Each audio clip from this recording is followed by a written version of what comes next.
कुछ bad apples हमारे बीच थे, जो मिस्टर ऐश ने लास्ट टाइम बताया कि कुछ खराब एप्पल्स थे हमारे बीच, जो पूरा का पूरा हमारा जो ये रेसिपी या जो ये सिस्टम हम रेडी कर रहे हैं, उन को मतलब वो खराब एप्पल होने की वजह से वो रेसिपी जो है बेसिकली खराब हो चुकी थी। तो ओवरऑल इसको हम इस तरीके से समझें कि जो बैकएंड से मिस्टर ऐश को फीडबैक दिए जा रहे थे या प्रोग्रेस जो दी जा रही थी, वो उस तरीके से नहीं थी जिस तरीके से होनी चाहिए थी। अब समझने की कोशिश कीजिएगा कि मिस्टर ऐश हमारे बीच आके प्रॉमिस कर रहे हैं कि हम ऐश बॉम्ब अभी फोड़ने वाले हैं, लेकिन ऐश बॉम्ब के लिए जो बैकएंड पे तैयारियां होनी थी, जो कंप्लीशन उसका होना था, जो रिपोर्ट मिस्टर ऐश को टोटल सबमिट की गई ओवरऑल, उस हिसाब से वो चीजें तैयार नहीं थी। और मिस्टर ऐश तो सीधा कहते हैं कि मेरे टेबल पे अगर आप 56 भोग भी लगा दोगे ना, तो अगर वो सेटिस्फैक्टरी नहीं होंगे तो मैं उसके साथ आगे मूव नहीं करूंगा। तो वो जो एक्सपेक्टेशन, देखिए ऑन पैसिव का सबसे बड़ी खासियत क्या है, हम ऑलरेडी यूनिकॉर्न कंपनी है, तो हम लोगों से जो एक्सपेक्टेशन है वो मार्केट में आप बाकी सारी जो आईटी कंपनीज है ना उनको बहुत पीछे छोड़ दीजिए, हम ऑलरेडी वायरल है। तो हमारे से जो एक्सपेक्टेशन है जिस सिस्टम की या जिस प्रोडक्ट का हम जो लेकर आ रहे हैं, जिस हम रेवोल्यूशन की हम बात कर रहे हैं, तो हमसे जो एक्सपेक्टेशन है मार्केट की वो बहुत बहुत हाई एंड की एक्सपेक्टेशंस हैं, और वो मिस्टर ऐश की सेटिस्फैक्टरी लेवल पे वो सारी चीजें फिट नहीं बैठ रही थी। And at the same time कुछ डिसीजंस पास्ट में ऐसे हुए जो डिसीजंस हमारी फेवर में नहीं गए। मैं फिर से कह रहा हूं कि हम जब युद्ध लड़ रहे होते हैं, जब हम बड़ी जंग लड़ रहे होते हैं, कोई जिस तरह से हम ये टोटल फाइनेंशियल फ्रीडम की एक जंग लड़ रहे हैं यहाँ से, टाइम फ्रीडम की एक जंग लड़ रहे हैं यहाँ से, तो मैं डिफेंस बैकग्राउंड से हूँ, इसलिए जंग को बीच में घुसा रहा हूँ। आई थिंक दद्दू रिलेट कर रहे होंगे और आप में से बहुत सारे लोग रिलेट कर रहे होते हैं। तो जब हम उस जंग के लिए किसी जंग में हम जब जा रहे होते हैं ना, तो उसके अंदर छोटे छोटे स्मॉल स्मॉल बैटल्स होते हैं। मैं बड़े वॉर की बात नहीं कर रहा हूँ, ये बड़ा वॉर है जो मिस्टर ऐश लड़ रहे हैं, बट उसमें छोटे छोटे बैटल्स हैं, मतलब छोटी छोटी चीजें हैं। तो आपने देखा होगा कोई भी जंग को आप उठाकर देख लीजिए, नुकसान दोनों तरफ होता है ना। तो उसी तरह का कुछ नुकसान हमारे हिस्से में आया। हमने कुछ गलत डिसीजन मेकिंग की थी, शायद इरादा अच्छा था, लेकिन वो डिसीजन मेकिंग उस तरीके से नहीं बैठी जिस तरीके से बैठनी चाहिए थी, और उसका हमें फायदा होने की जगह इंडीड उसका हमें नुकसान ही हुआ है। तो वो बैक एंड पे बेसिकली हुआ। और सबसे इंपॉर्टेंट चीज ये है कि हमने टाइमली उसको डायग्नोज कर लिया। देखिए, आप कोई भयंकर बीमारी से ग्रसित है, जब आदमी कोई किसी बीमारी से ग्रसित होता है और उसे कोई उसका मतलब जो भी ट्रीटमेंट वो ले रहा है उससे फायदा नहीं मिल रहा होता है ना, तो अनिल सर बोलेंगे भाई फलाने के पास चले जाओ वो अच्छा है, उस डॉक्टर के पास चले जाओ वो बढ़िया है, उस वैद्य के पास चले जाओ वो बढ़िया है, ठीक है ना। तो वो ये सब चीजें लोग करते हैं, लेकिन मिस्टर ऐश ने वो सब नहीं किया। मिस्टर ऐश ने देखा कि मैंने एक बार कुछ कहा और हम उसको करने जा रहे थे, नहीं हुआ, ओके नो प्रॉब्लम, वहां पे कुछ दिक्कत थी, हमने उसको दिक्कत को सॉल्व किया, हम दोबारा से फिर मूव ऑन आगे किए, दोबारा हमने करने की अटेम्प्ट करने की कोशिश की, दोबारा से फिर वही दिक्कत आई, ठीक है। तो मिस्टर ऐश कहते हैं कि अगर मैं मतलब इन दिक्कतों का समाधान नहीं निकालता ना, तो मुझे इडियट ऑफ द वर्ल्ड, मतलब Guinness book of world record में मेरा नाम आ जाता कि इससे बड़ा गधा कोई नहीं है, ठीक है। तो मिस्टर ऐश इंटेलेक्चुअल है, वो बेसिकली किसी को नुकसान नहीं पहुंचाना चाहते थे, इसलिए आप लोग देखते होंगे कि बहुत सारे लोगों ने यहाँ बहुत कुछ किया, लेकिन कभी भी आपको ऑन पैसिव का नाम इस तरह से नहीं दिखाई देगा कि ऑन पैसिव ने उनके अगेंस्ट कुछ सीवियर एक्शन लिया या उनको कुछ नुकसान पहुंचाने की कोशिश की या उनको कोर्ट में ड्रैग किया या कुछ ऐसा किया, क्योंकि मिस्टर ऐश का उद्देश्य ये है ही नहीं। मिस्टर ऐश का उद्देश्य है सभी को साथ लेकर चलना, और ये सबसे मुश्किल काम होता है। ये सबसे मुश्किल काम है कि सबको हम साथ लेकर चल पड़े। एक परिवार में आप देखेंगे, छोटे से परिवार में दो सगे भाई होते हैं, उनमें नहीं आपस में, हम परिवार के 5 7 10 लोग होते हैं, उनमें नहीं हम आपस में सामंजस्य बिठा पाते हैं, और वो पूरी दुनिया को अपना परिवार मानकर चल रहे थे।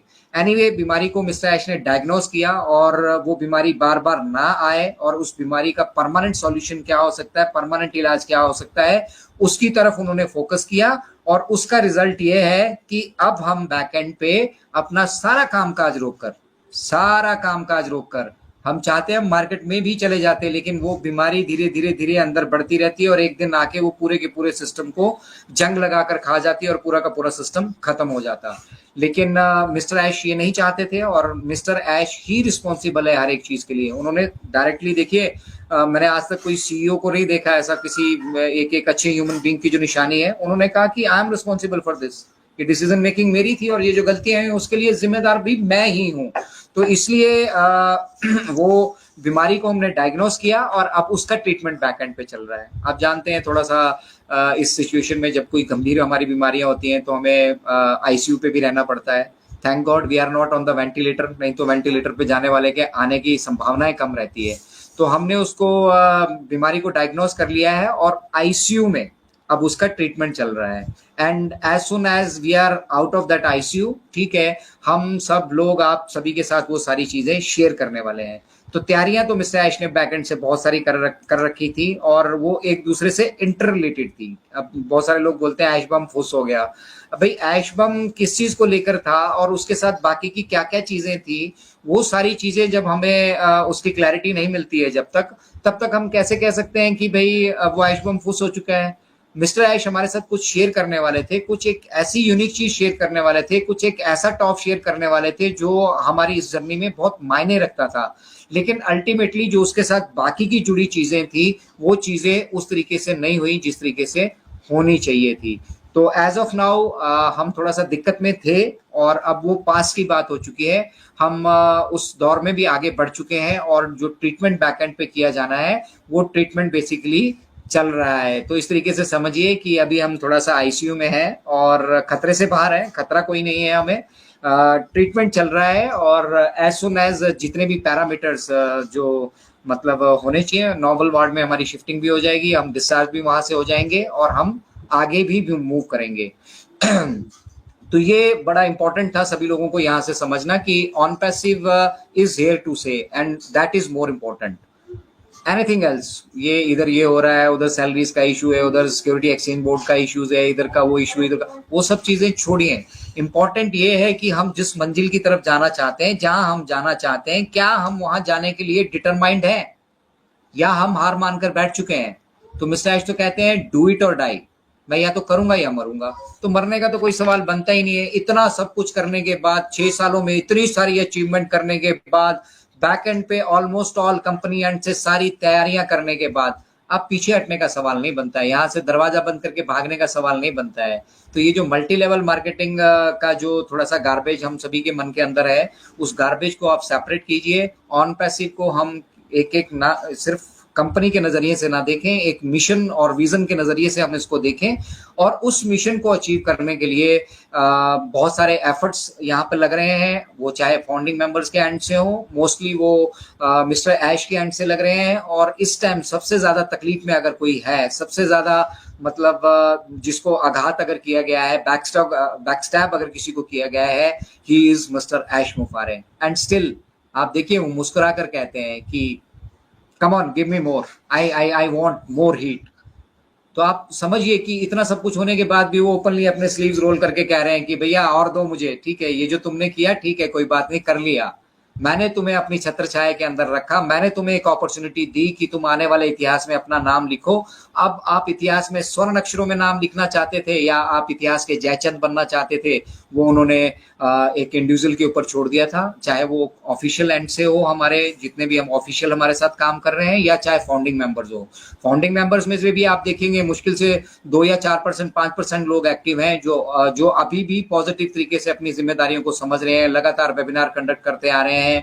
उसी के साथ साथ कुछ लोग हमारी कम्युनिटी में भी ऐसे हैं कि ऐश मुफारा क्या कह रहे हैं, ऐश मुफारा क्या चल रहा है और ऑन पैसिव में क्या चल रहा है, उन्हें उससे कुछ लेना देना नहीं है। उनकी अपनी खिचड़ी है, वो पक रही है और उसको वो सर्व करते जा रहे हैं लोगों को, उन लोगों को जिन लोगों को इस टेक्नोलॉजी के बारे में, मतलब सारे के सारे जो ऐसे लोगों के साथ जुड़े हैं ना, वो सारे के सारे इलिटरेट कम्युनिटी है, मतलब पढ़े लिखे नहीं है बेचारे, उन्हें टेक्नोलॉजी का टी भी मालूम नहीं है। तो इसलिए साहब ने जो बोल दिया, भैया साहब हैं सही बोल रहे होंगे, ऐश साहब ने अंग्रेजी में ऐसा ही कहा होगा। अब अंग्रेजी नहीं जानने का जो खामियाजा है वो सबसे ज्यादा इंडियन कम्युनिटी को भुगतना पड़ रहा है यहाँ पर। क्यों? क्योंकि यहाँ बहुत सारे अपडेट गुरुज बैठे हैं, जैसा कि हमारे फेमस लीडर कनाडा के मिस्टर पुष्पेंद्र लोग कहते हैं कि यहाँ पे अपडेट गुरु बहुत हो गए हैं। तो वही सबसे बड़ी समस्या हो रही है। हर कोई अपने आप को यहाँ पे यूट्यूबर मान रहा है और ऑन पैसिव का अपने आप को मतलब खैर खाम खा मान रहा है और उसे लग रहा है कि उसी की बस ड्यूटी बनती है दुनिया को समझाने की। बट पहले खुद को समझना पड़ेगा हमें। हम इनक्रेडिबल इंडिया से इस चीज को बिलीव करते हैं, मंथन करते हैं, हम आप बैक एंड पे आप सभी के बीच में जुड़ने से पहले डिसाइड करते हैं कि हमने आपसे सभी के साथ जाकर शेयर क्या करना है, उसके मायने क्या निकलते हैं और क्या वो ऑन पैसिव की जो भावना है, ऑन पैसिव का जो मिशन विजन है, जो उसकी जो स्टेटमेंट है, उससे मेल खा भी रहा है या फिर हम ऐसे ही हवा में तीर मार रहे हैं। तो हवा में तीर यहाँ पर नहीं मारने हैं। अपना कोई भी आपको क्या लगता है, कैसे होने वाला है, क्यों होने वाला है, उसको बढ़ा चढ़ाकर आप अपनी कम्युनिटी यहाँ पे क्रिएट कर रहे हो, और at the end of the day पता लगता है कि वो सत्तू के घड़े की तरह थी और वो घड़ा फट जाता है, और रियलिटी में ऐसा कुछ भी नहीं है। तो आप सोचिए, जो लोग इस बिजनेस को समझ ही नहीं रहे हैं, जो अंग्रेजी नहीं समझ पा रहे हैं, टेक्नोलॉजी को नहीं समझ पा रहे हैं, वो जो टेक्नोलॉजी हम सभी के जीवन में बदलाव लेकर आने वाली है उसको नहीं समझ पा रहे हैं, ऑन पैसिव के मिशन विजन को नहीं समझ पा रहे हैं, अगर उन लोगों को हम वो खिचड़ी सर्व कर देंगे जिस खिचड़ी में मतलब ना नमक है ना सब कुछ मतलब अपनी तरफ से डाला हुआ है उसके अंदर, हमें जैसा टेस्ट अच्छा लगता है, हमें पब्लिक के टेस्ट से या ऑन पैसिव के टेस्ट से कोई लेना देना नहीं है। तो ये बेसिकली यहाँ पर हो रहा है। तो आप सभी से सबसे पहली गुजारिश तो मेरी ये रहेगी कि ऑथेंटिक इंफॉर्मेशन आपको कहाँ से मिल सकती है। बैकएंड पे इस पे काम चल रहा है, mister Ayush is very serious about it, ठीक है। और थोड़े दिनों में आप देखिएगा कि जो लोग इस भावना से मेल नहीं खाते हैं, जो अपनी खिचड़ी यहाँ पर पका रहे हैं, या जो दुनिया भर के यूट्यूब चैनल्स हो चुके हैं ना, उन सब पे अब रिस्ट्रिक्शन लगने वाली है, ठीक है। ओनली कुछ ऑथेंटिक चैनल्स यहाँ पे रहेंगे, जिन चैनल्स के माध्यम से, जिन लोगों के माध्यम से आप मिस्टर ऐश ने जो कहा है उसको इंटरप्रेट करेंगे, और उनमें भी अगर कोई कमियां या त्रुटियां पाई जाती हैं, वो भी अगर कोई झूठ और प्रोपेगेंडा फैलाते हुए यहाँ पर दिखाई देते हैं, तो उनको भी बैन कर दिया जाएगा। तो बैकएंड पे तैयारियां बहुत जबरदस्त चल रही हैं। आप ऐसा मत समझिएगा कि हम यहाँ पर बैठे हैं और बैकएंड पे कोई प्रोग्रेस नहीं चल रही है। कुछ फाइनेंशियल एक्टिविटीज हैं, फाइनेंसेस हैं, उनको भी बैकएंड पे मैनेज किया जा रहा है। जो डेवलपमेंट्स यहाँ पे होनी है, जैसे डाटा ट्रांसफर जैसा काम होना है, उस पर भी काम किया जा रहा है। Basically it's a overall restructuring. आप इस तरीके से समझिए कि ऑन पैसिव 360 डिग्री दोबारा से अपने अंदर मेजर चेंजेस करके, वो डिजाइन वाइज हो, वो मैनमेड हो, ठीक है, वो हमारे प्रोडक्ट वाइज हो, ठीक है, वो सब कुछ उसमें काफी सारे मेजर चेंजेस आपको यहाँ पर देखने के लिए मिलने वाले हैं, और वो चेंजेस बाय डिजाइन मिस्टर ऐश कर रहे हैं। और जो कुछ खिचड़ी आपको सबको यहाँ सुनने के लिए मिल रही है, वो भी बाय डिजाइन है। बैकएंड पे जब खराब सेबों को निकाला जाएगा ना बाहर, देखिए जब तक चोर कोई पकड़ा नहीं गया है ना, तब तक आप उसको चोर नहीं कहते। चोर को तभी चोर कहा जाएगा बस चोरी करते हुए पकड़ा गया है, और जब वो एक बार पकड़ा जाता है तो वो फिर 100 झूठ बोलता है अपने आप को बाहर निकालने के लिए। और ये जो बैकएंड पे आपको खिचड़ी पकती हुई दिख रही है ना, ये इसी का नतीजा है। क्योंकि अब जो लोग आघात यहाँ पर कर रहे थे, जो लोग गलत काम यहाँ पर कर रहे थे, जिन लोगों की मंशा ठीक नहीं थी, उन सभी लोगों को अब यहाँ से बाहर का रास्ता दिखाकर अंदर का जो क्लीनिंग ड्राइव है बेसिकली वो चल रहा है। तो वो क्लीनिंग ड्राइव भी कंप्लीट होगा, डाटा माइग्रेशन का प्रोसेस भी कंप्लीट होगा, और जो रिस्ट्रक्चरिंग हम बेसिकली कर रहे हैं, रिस्ट्रक्चरिंग को समझिएगा। रिस्ट्रक्चरिंग क्या है बेसिकली? अभी तक मान लो, मैं फॉर एग्जांपल कह रहा हूँ, एग्जैक्टली ऐसा हो रहा है ऐसा लेकर आप मत चलिएगा, लेकिन फॉर एग्जांपल आपको समझाता हूँ कि अगर हमें AWS के सर्वर से, मान लो किसी दूसरे सर्वर पे, हो सकता है हमारा अपना डाटा सेंटर हो, अपना ना भी हो, अगर हमें वहां से शिफ्ट करना है, तो उससे एसोसिएटेड सबसे पहली चीज तो डाटा को शिफ्ट होना है, और डाटा की शिफ्टिंग भी, डाटा भी बैच वाइज वहां शिफ्ट होगा, और वो ऑफलाइन और ऑनलाइन दो माध्यम है उनको शिफ्ट करने के। वो जिस स्टेट में होगा उस तरीके से उसको शिफ्ट किया जाएगा। और दूसरा जो इंपॉर्टेंट एलिमेंट यहाँ पर ट्रांसफर करने के बाद वो होता है, वो है लिंक्स। अभी तक हमें जो भी लिंक मिले थे, चाहे वो हमारा एफिलिएट लिंक हो, चाहे वो कनेक्ट का लिंक हो, चाहे हमारा वो ट्रेंड्स के लिंक हो, चाहे हमारा बैक ऑफिस का लिंक हो, वो सारे के सारे लिंक जब वो अपने सर्वर को छोड़कर, उस डाटा सेंटर को छोड़ के कहीं दूसरी जगह माइग्रेट होंगे, तो उन सबको रीजनरेट होना है, दोबारा से उनको बनना है, ठीक है। तो ये कोई मतलब वो बोलते हैं ना, हमारी मेस में, हम फौज में होते थे तो मेस में नॉनवेज के लिए नॉनवेज बना होता था, वेज के लिए वेज बना होता था, और कॉमन होते थे दाल चावल। दाल चावल मतलब कॉमन है, वो जिसको भी चाहिए खा सकता है। तो ये दाल चावल नहीं है मेस के कि उतनी आसानी से, जितनी आसानी से आप सभी के साथ आकर शेयर कर दिया जा रहा है, वो हो जाएगा। We are doing it, we are already doing it, and OnPassive is here to say that is of utmost मतलब importance। सबसे ज्यादा important ये है कि OnPassive यहाँ पर है, पिछले 6 सालों से है। जाके देखिए कितने सारी अचीवमेंट्स हमने की है, उनका क्या मायने बनता है उन अचीवमेंट्स का, ठीक है। बुर्ज खलीफा जैसे टॉप फ्लोर्स पे अपने ऑफिसेज होने का क्या मायने होते हैं, ऑन पैसिव मेट्रो स्टेशन जो हमने दुबई किया, एक डिपार्टमेंट है ट्रांसपोर्ट का डिपार्टमेंट आरटीए, उनके साथ हमारा 10 साल तक का अगला अनुबंध है। तो हमारा विजन एंड मिशन बिल्कुल क्लियर है, हमारी कोर वैल्यूज हमने जैसा कहा था वैसा ही होने वाला है। हम आपको फाइनेंशियल फ्रीडम की बात कर रहे थे, वो भी आपको मिलने वाली है।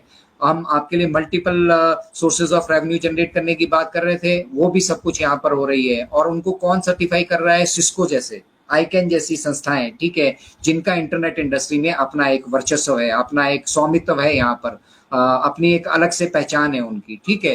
तो सब कुछ हो रहा है जो सब कुछ होना चाहिए, और जो कुछ आपको नहीं होते हुए दिख रहा है, हमें नहीं होते हुए दिख रहा है, हमें नहीं समझ में आ रहा है, वो सब भी यहाँ पर हो रहा है। बट सही समय, अभी सही समय नहीं आया है। मिस्टर ऐश कह रहे थे कि हम चाहते थे हम ऐसे कर लें, हम वैसे कर लें, हम वैसे कर लें, लेकिन God has his own plan. ऊपर वाले के ना अपने अपने प्लान है, हम उसके प्लान के अगेंस्ट नहीं जा सकते। और अगर हम सब कुछ अपनी मर्जी से कर पाते तो हम फिर परमपिता परमात्मा को पूछते नहीं।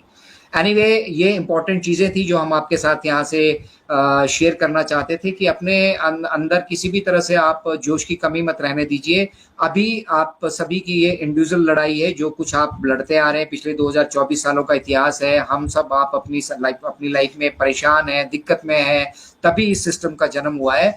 एज ऑफ नाउ हमारी इंडिविजुअल लड़ाई है, हम अपने दम पर उस लड़ाई को लड़ें जब तक लड़ सकते हैं। और कलेक्टिवली ऑन पैसिव हम सभी के लिए लड़ रहा है, और हम सभी को भी इसके साथ जितना बेटर तरीके से हो सकता है खड़े रहना है इसके साथ। और अपने जो अपने अंदर, हमारे अंदर कभी कभी जो संशय आ रहे हैं, उन संशयों को एक सीधा सा जवाब देना है कि on passive is here to stay. OnPassive यहाँ ठहरने के लिए है। ऑन पैसिव वो स्पॉन्जी कंपनीज की तरह, वो एमएलएम कंपनीज की तरह ऐसा नहीं है कि झोला बांधा और यहाँ से निकल गए। और मिस्टर ऐश अगर सिर्फ अपनी जेब पे कमाना चाहते तो आज भी वो रेवोल्यूशनरी प्रोडक्ट उनके पास वैसे के वैसे मौजूद हैं, जिन्हें वो मार्केट में सेल करके पैसा कमा सकते हैं। मैं फिर से कह रहा हूं, पैसे की ऑन पैसिव में किसी भी तरह से कोई दिक्कत नहीं है।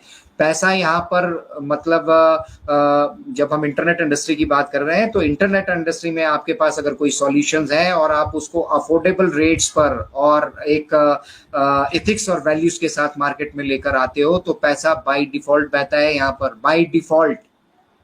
तो हम बैकग्राउंड पे जो तैयारियां मिस्टर ऐश कर रहे हैं, वो जानबूझ के हमें बहुत सारी चीजें नहीं बता रहे हैं। ये कंपनी की भलाई के लिए है, हम सबकी भलाई के लिए है, हम सबके अच्छे फ्यूचर्स के लिए है। इसका मतलब ये नहीं निकलता कि कंपनी भागने की तैयारी कर रही है। यहाँ पे कुछ नहीं होने वाला है। आप सब मुझे जानते होंगे, दद्दू को जानते होंगे, ठीक है, बहुत सारे हमारे बड़े लीडर्स हैं जो टाइम बाय टाइम आप सभी के बीच में आ रहे हैं, आप सभी को पर्सनली जानते हैं। तो इतना कॉन्फिडेंस उनके अंदर कभी नहीं होता अगर ये भागने वाली कंपनी होती।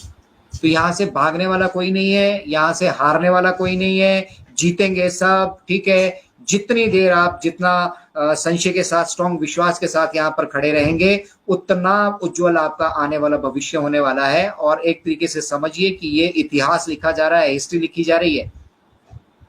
ये एक ऐसा इतिहास लिखा जा रहा है जो धरती पे, जब तक ये धरती रहेगी ना, जब तक इस धरती पे जीवन रहेगा, हमेशा इस इतिहास की चर्चा की जाएगी कि भैया कुछ सिस्टम इस तरीके से आया था, उन्होंने ये लड़ाइयां लड़ी थी, और इस लड़ाई में ये लोग पॉजिटिव नोट्स पर बिना कुछ मिले इन्वॉल्व थे, अपना अपना योगदान डाल रहे थे। आजादी की लड़ाई में जिन्होंने भी लड़ाइयां लड़ी है ना, उन्हें कुछ नहीं मिला है, उनके परिवार बर्बाद हो गए, ठीक है, लेकिन उसके बाद उनके अंदर, मन के अंदर एक जज्बा था। तो वही जज्बा अपने अंदर रखिए। हम अपने लिए नहीं, हम दुनिया को कुछ देने के लिए बन रहे हैं, और जब हम दुनिया को कुछ दे पाएंगे तो ऑटोमेटिकली हमारा भी भला होने वाला है।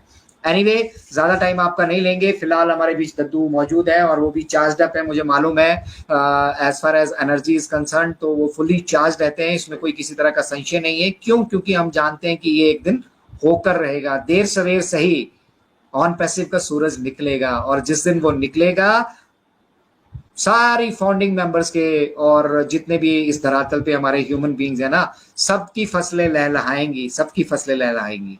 तो ओवर टू